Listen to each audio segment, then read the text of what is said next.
Yo, what's up, everybody? KMZX18 Sports here, back with another Arsenal review and player ratings. Before I begin, I want to wish everybody a happy new year, guys. It's 2024. Oh man, what it what 2023 was a crazy year, man. It truly was. This is the year where I officially started uploading videos. Three of my teams actually made it to the finals this year. What I mean by that is like Arsenal competed for the Premier League to the very end. Well, I say very end, but close to the end. The Philadelphia Eagles. My very first video was about the Eagles Super Bowl loss. Goddamn. And also the Miami Heat went to the NBA Finals as an A seed, but guess what? They lost. God damn it! For the love of God, I hope that doesn't happen this year. Now I can officially say this year because that was a stressful time for sports for me. God damn. But guess what, guys? On the final day of 2023, there was two games: Arsenal and the Philadelphia Eagles. Arsenal's gonna be this video, and the next video is gonna be the Philadelphia Eagles. But unfortunately, both teams decide to lay a fucking egg. Goddamn, man. Arsenal lost to Fulham, and the Eagles lost to the Cardinals. And oh boy, I don't trust me. I will get to the Eagles Cardinals game because I'm actually pissed off with that one. And this one, and don't worry, I'm still angry with this game as well because this game, guys, was a must win. It was a must win game because Liverpool won, I believe. Man City won. I think they won. I could be wrong on that. I don't know. All I know is Arsenal's in fourth place now. So yeah, they went from first to second to now fourth. It's just frustrating, bro, because this offense, man, what the hell happened to this offense? Like, what happened to that free flowing offense with Martinelli, Saka, Jesus, or Nketiah? Like, what's going on? Because it's either two things. One, Arsenal is becoming predictable, which I feel like that's the answer. And two, they're like, yeah, you're creating chances, but you're not converting them, man. I mean, you converted one goal, fine, but dude. Honestly, that goal was given only because Martinelli shot it, keeper saved it, Saka was in the right place in the right time. He got the goal. Awesome. But then after that, they conceded two goals, and Arsenal just could not create that opportunity to score again, and they lose 2-1 to Fulham. This was a must win, and Arsenal failed to deliver. There's really nothing I can truly say. Arsenal failed to deliver. What a way! And you know what? It's kind of poetic, actually. Both the Philadelphia Eagles and Arsenal losing today feels poetic because if you remember, entering 2023, both teams were so hot, so red hot. Like Arsenal, they get into 2023, they were like first place, and then the World Cup happened, and when they came back from the World Cup, Arsenal was still like in first place for the majority, and then they squander it, choking it at the end after being up for over 200 days at first place, and they choked. And the Eagles, red hot going to 2023. You made the Super Bowl. Your offense played out of their minds, but the defense didn't show up that whole game, and Mahomes marched all the way down to score for to settle for a field goal to win the game essentially. And now you're entering the final day of 2023. Both teams loses after a pretty good start to the season for both teams. Now ending the whimper. Kind of poetic, man. It truly is poetic. Also, Miami also lost yesterday to the Jazz, so you can say all three teams lost like the final games for 2023. Poetic, truly poetic. God damn it, man. Uh, you know what? I'm sorry this is like a lengthy ass introduction. Usually I'm not like this, but I just gotta vent, man. And trust me, I will vent more once the Eagles. come in, but this is mainly about Arsenal. All right, let me get to the sofa score real quick. I want to see the stats of this game actually because I did for the most part I was able to watch a little bit of the game. I was at work, and I was during my break when I was actually able to watch some of it, but only for like 30 minutes before I had to go back. And that's when Arsenal was losing 2-1, and I'm like, are you kidding me? So I was praying when I got home that Arsenal will maybe pull something for this game. Nope, not even. So yeah, let me get out the sofa score real quick, and I need to look at the statistics, man. Give me 1 sec as I set this up real quick. All right, guys, we're here, and the first thing I noticed as I set when I was setting this up, look at the attack momentum. Arsenal started out bright, then Fulham took over, got the goal. I don't know, actually, let me phrase it real quick. Arsenal started bright, they got the goal, then Fulham took over, they got the goal. It was mostly Arsenal until Fulham got the goal, and Arsenal were attacking, but it was too little, too late. They couldn't convert nothing, and then Fulham almost scored at the end. Pretty good save by David Raya, and then they won the game. Yeah, man, this right here was honestly how the game went, man. Like Arsenal started out great, and then they just collapsed throughout the whole game. It just truly, truly disappointing, man. And now if you look at the statistics real quick, there we go. Arsenal had a 1.64 xG to Fulham's 1.22. Arsenal had 60% possession to Fulham's 40. Arsenal had 13 shots, only 3 on target, while Fulham had 15 shots, 4 on target. Arsenal had 7 shots off target. What else is new? To Fulham's 5. Fulham had more corners than Arsenal. Oh, here we go. Big chances. Arsenal had one big missed chance, which I think it was the Jesus miss. I could be wrong on that. Fulham hit the woodwork one time. Honestly, I thought that was gonna be a goal for Fulham. I'm not gonna lie to you. Arsenal had more passes. They had more. They were more accurate with their passes. Fulham had more long balls, and Fulham had more. They were more successful in their crosses, and they kind of showed, honestly. But yeah, like I said, like if you look at the first half was mostly Arsenal to a degree, but in the second half it was mostly Fulham, man. I'm not gonna lie to you. Fulham took control of this game, and Arsenal had no answers. Maybe because Arsenal becoming too predictable. That could be the case because the last couple games it felt like Arsenal just didn't have no answers, man. Let's look at the freaking lineups real quick. Oh yeah, Berlano, you got a dub over. Actually, I just realized like Fulham had 3 former Arsenal players: Berlano, Iwabi, Willian, and they freaking beat them. Goddamn. All right, let's just get to the player ratings, bro. David Raya, he made 2 saves. One of them was pretty huge. I'm not gonna lie. One run outs and one save inside the box. He was sending 4% accurate with his pass. He was 2 of his long balls. And that's basically it. Honestly, I cannot blame Raya for either of the goals. I'm not gonna lie. But honestly, because of him, the scoreline was flattering. It should have been 3-1, maybe 4-1 if Fulham didn't hit the post.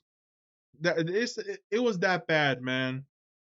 So for Dave Raya for actually making this more respectful for this game, I'm gonna give him it gave him a 6.7. I'm gonna give him a 7 out of 10. And honestly, and it's gonna hurt me to say this, he was my man of the match. Nobody outside the goalkeeper had a great game, or not even a good game. It just average to bad. Ben White, he made 1 tackle. He was 1-on-1 on his ground duels, 1-2-2 on his air duels. When he lost possession 5 times, he was 92% accurate with his passes. 0 out of 1 on his crosses, 0 out of 1 on his long balls, and that's basically it with a 6.4 sofa score rating. In my opinion, that's a pretty accurate rating because defensively I thought he was good, but offensively he's just not making those overlapping runs. He didn't go forward as often as he usually does. Like I don't know what's going on. Is Mikel Arteta just asking him just to defend? If that's the case, then I don't that's a dumb decision. Or if Arteta's asking him to run, but he decided to stay. I don't know. I truly don't know because he's not being as aggressive as he was like a year ago. Or is he trying to save his body for the whole season? I truly don't know. As for Ben White, man, I mean, look, he wasn't terrible. He was just fine.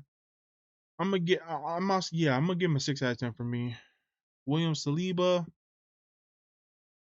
he made 3 clearances, 1 interception, 1 tackle. He had an error that led to a shot. Yeah, it was pretty bad. 205 ground duels won, 101 air duels won. He lost position 11 times. He made 2 fouls, was fouled once. 91% accurate on his passes. 0 out of 2 on his long balls. Yeah, it was not a great day for Williams. But this is actually one of his worst games, actually. That 6.4 rating is pretty nice to him, I'm not gonna lie. He wasn't sharp. Like, yeah, the passes, they say they were sharp, but not really. It's one of those games where you have the eye test. The eye test will tell you. But yeah, man, it was not a good day for Saliba. It's one of, like I said, it's one of his worst games, which is saying something. Like usually Saliba was like a 7 or 8 out of 10 guy this whole season, but this one that yeah, it wasn't his best. For me, I'm gonna give Saliba. Yeah, the 6.4 rating was that pretty accurate. Man. I'm gonna give him a 6 out of 10. He wasn't as terrible. He wasn't as bad, but it just it wasn't his best day. Gabriel Magalhaes, 3 clearances, 3 block shots, 2 interceptions, 3 tackles. He was not dribble pass at all. He was 305 on his ground duels, 205 aerial duels, lost possession 11 times. He made 2 fouls, 91% accurate on his passes, 1 or 2 on his long balls. Yeah, for Gabriel alongside Saliba, it wasn't his best day. If you look at the statistics, you think he had a good day. I felt like Raul Jimenez got both their number, man. Raul Jimenez was I'm surprised he got a 7.6 rating for SofaScore. In my opinion, it was an 8 out of 10. It was one of the few times where a striker actually won the battle against both William Saliba and Magalhaes, man. It's pretty incredible because Jimenez after that head injury, I thought he was not gonna be the same player.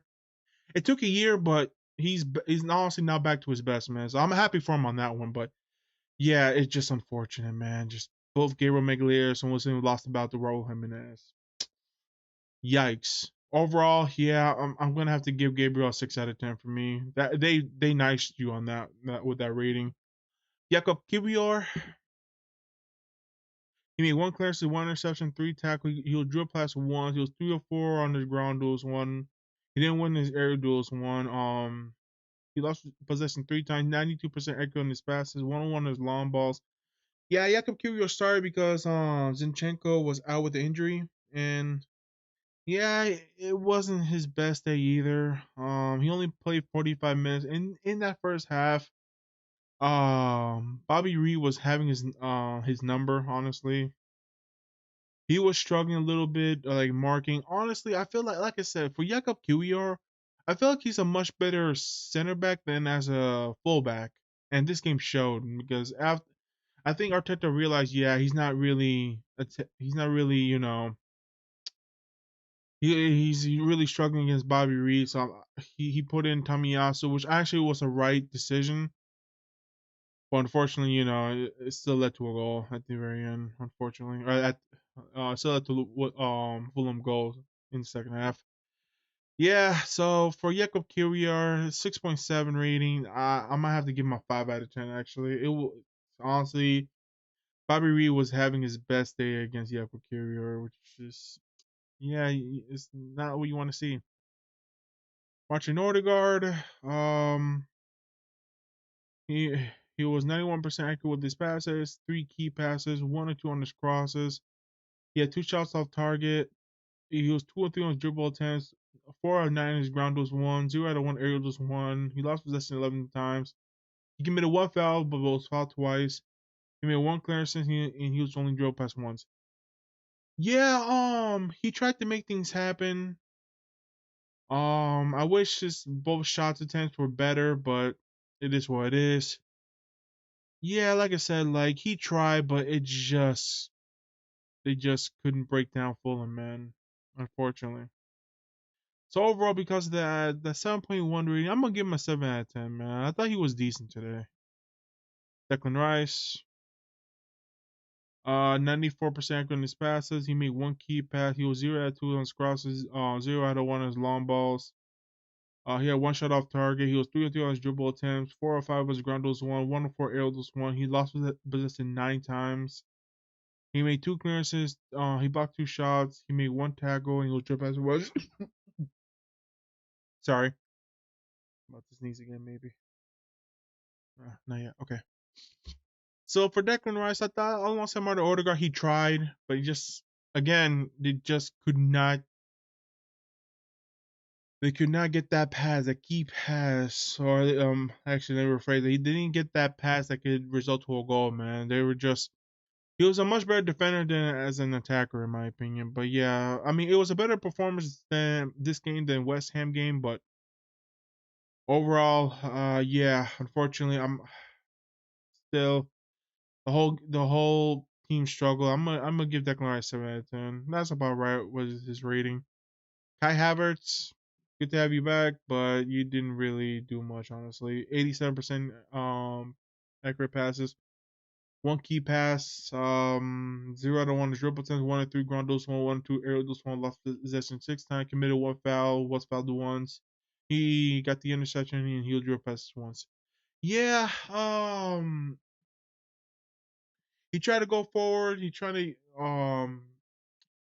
get past the CBs in the midfield, but the thing is just like with all the attack, it was just not going, man.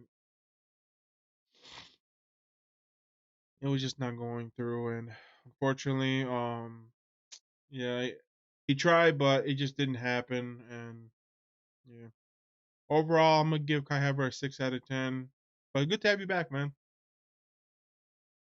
Bukayo Saka, he got 1 goal. He had 1 shot on target, which was the goal. He had 1 shot off target, and 1 shot blocked. He was 1 of 5 on his dribble attempts. He did miss one big chance. Yeah, that was the he should have done a better job with that shot. 79% on his passes. He made one key pass, 0 out of 8 on his crosses, 2 of 5 on his long balls. Three of 12 on his ground duels won. He lost possession 25 times, which is a bit too much for me. He made 1 foul, was fouled once, and he made 2 tackles, and he was dropped by twice. Yeah, honestly, even with the goal, he did not have a good game. I mean, look, I'm happy he scored, but he could not even get close again after that, unfortunately. He tried, but the whole attack was just stationary, man. It truly was. Honestly, even with the goal, I'm gonna have to give Bukayo Saka a 6 out of 10, man. Because that goal really helped his rating out. Because if it wasn't for that goal, he probably would have gotten a 5 out of 10 from me. Gabriel Martinelli, he had 1 shot on target, which led to Saka's goal actually, because the keeper saved it and the ball ricocheted to Saka, which he scored. Had 1 shot, 2 shots off target. He had 1 shot blocked, 71% on his passes, 1 key pass, 1 of 3 on his crosses, 0 out of 1 long balls, 3 of 4 on his ground duels won, lost possession 12 times, was fouled twice. He made 1 tackle, or he was dropped as once. Yeah. I feel like it was a better performance from I guess the West Ham game, but besides that, man, everything else was just man, not great. He tried. I mean, one of his shots led to the goal, so I'll give him credit for that. But again, with the attack, it's just everything was just not going right, and because of that, I'm gonna give him a 6 out of 10. That 7.1 rating, they really nice him on that. I'm not going to lie. Eddie and Ketia, honestly, I forgot he played. I'm not gonna lie to you. Yeah, 1 shot on target, 1 off target, 0 out of 1 to dribble attempt, 64% accurate on his passes. He only had 23 touches, guys, for 90 minutes. That's that's truly bad. They were not feeding Nketiah at all this game, which is, I mean, you gotta give credit to Fulham's midfield and defense because they pretty much made Saka anonymous, which is crazy. 4-7 ground those ones, 2-1 air those one, lost position 9 times. He committed one foul, was fouled 3 times, and he made one interception, one tackle. Yeah, man. Eddie Nketiah was invisible, man. We couldn't find him, unfortunately. But yeah, for unfortunately, I have to give Nketiah a 5 out of 10 because I I legit I forgot that he played this game, man, and that's how bad it was. It truly was. As for the bench, Tamiyasu, he made he blocked one shot, he made two clearances, he got one interception, one tackle, 1-on-1 is ground duels one, 0-on-1 air duels one. He lost positions 5 times. He made a one foul, 89% accurate on his passes. He made one key pass, 1-on-1 is long balls. Overall, a much better performance from Tamiyasu than Jakob Kiwior, but even still, unfortunately, it still resulted in a loss. And yeah, good to have you back, but unfortunately, it didn't lead to no win. So overall, I'm gonna give Tomiyasu a 6 out of 10. Leandro Trossard, he only got 14 touches, 67% on his passes, zero out of 1 on his crosses, 0 out of 1 on his ground duels one, lost possession 8 times. Yeah, I barely knew he was in the field as well. Um, Woody took out Martinelli. Honestly, put him in the striker position because I feel like he flourished as a striker last season. I don't know why. Like for some reason, I thought it was like, okay, let's put him in the wings and then put him in as a 8, which is not his game. In my honest opinion, he's a much better center forward than as a winger and 8. And it's unfortunate that we're seeing it like this. But overall, though, for Trossard, I'm gonna give him a 5 out of 10. Gabriel Jesus, he played for 23 minutes. He had one shot blocked, 0 out of 1 his dribble attempts, 67% accurate with his passes, 1 of 3 on his ground. He won 1 through ground duels one, 1-on-1 aerial duels one. He lost possession 3 times. He was committed one foul and was fouled once. And yeah, how many touches did Jesus got? Only 10 touches in 23 minutes. And I know it's 23 minutes, but goddamn, man, that is way too low. Like, feed the man, bro. Like, what's going on, man? Like Arsenal really have become predictable, man, which is sad. But yeah, just 5 out of 10 for me because Jesus was also invisible. Reese Nelson, he only played for 13 minutes. He had 9 touches. He was 100% on his passes, so I give him that. 1-on-1 is long balls. He made one clearance, and that's basically it. I mean, look, he only played for 13 minutes. He didn't really produce. 5 out of 10 for me. As for Mikel Arteta, I mean, this is probably the team I would put out, especially. Well, actually, no. The only thing I would have taken out was Jakob Kiwior for Tomiyasu. I do understand why he didn't do it because he didn't want to put Tomiyasu out there too soon, maybe, especially after the injury that he had. But unfortunately, man, Jakob Kiwior didn't help much, and it's unfortunate that Zinchenko suffered an injury. But yeah, not great, man, not great. But that's the only thing that I'd probably say. And the substitutions, I mean, he tried to be quick with them, but it just didn't work, man. So overall, for Mikel Arteta, I'm gonna give him a 6 out of 10. I mean, I see what he tried to do, but it just didn't work. As for Arsenal, yep, I was right there in fourth place, and yep, everybody did win. Well, except for Man City and Liverpool. I don't think that they didn't play yet. Aston Villa won, Tottenham won, West Ham. Well, they haven't played yet, but they're close. The only team that from like the top 8 that lost was Arsenal and Manchester United, and then both Man City and Liverpool have a game to play. So praying for both losses, but I just don't see, unfortunately. And yeah, man, it just sucks because like Arsenal really needed this win to keep up. And now if Liverpool wins their game, they'll be 5 points clear. And if Man City wins, they're 3 points clear. And that's the Villa. I mean, even when they drew and lost, they got back, points to force Liverpool to play good. So try to play good to get the 3 points. Yeah, man, it's just unfortunate, man. Just it truly is unfortunate. Just Arsenal, they lost. They straight up got beat. Credit to Fulham, man. They came to play. They came to play. And who the Arsenal play? Okay, they play Liverpool in the FA Cup, which yay, right off the bat, Liverpool. Nice. Yeah.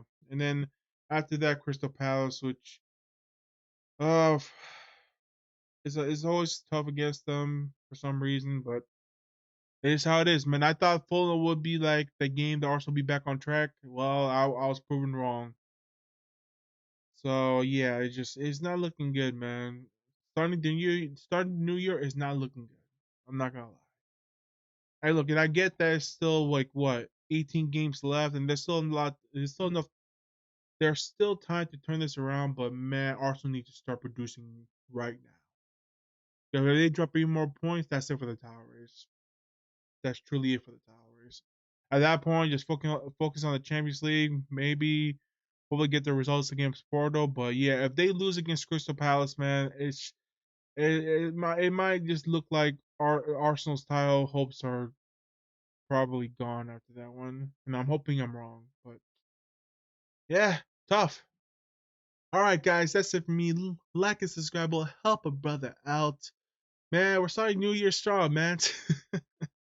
At least in terms of rant, because I have another rant video coming, especially with the Eagles one. And trust me, I'm still, I'm still very upset with that game, man. I really am. So stay tuned for that.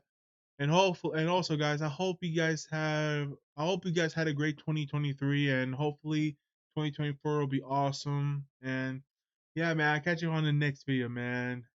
Peace.